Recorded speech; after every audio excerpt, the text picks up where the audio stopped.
একজন নারী যখন কথা বলে তখন ভেবে নেবেন যে সবটা ঠিক আছে। একটা নারী যখন ঝগড়া করে তখনও ভাববেন সব ঠিক আছে।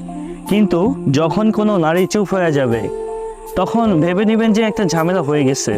কারণ নারীদের জন্য চুপ হয়ে যাওয়াটা হচ্ছে লাস্ট একটা স্টেজ। একটা নারী ব্যাখ্যা করে, কথা বলে, কনভিন্স করে, ফাইট করে, আর্গু করে, আবার কান্না করে। কিন্তু যখন তার কাছে মনে হবে যে সব কিছুই বৃথা, just waste, she get silence, সে একেবারে চুপ হয়ে যাবে। একটা নারী বাহির থেকে কখন শান্ত হয়ে যায় জানেন? যখন সে ভেতর থেকে একদম ভেঙে চুরে তছনছ হয়ে যায়, একদম শেষ হয়ে যায়। এই জন্য একটা নারী যখন চুপ থাকে তাকে কথা বলার সুযোগ করে দেন, তার কথাগুলো শুনুন, জানতে চান। কারণ একজন নারীর চুপ থাকা যদি বেশি সময় ধরে চলে তাহলে ভেবে নেবেন যে আপনি আপনার শখের নারীকে হারিয়ে ফেলেছেন। আমার এই কথাগুলো না মনোযোগ সহকারে শুনবেন। একটা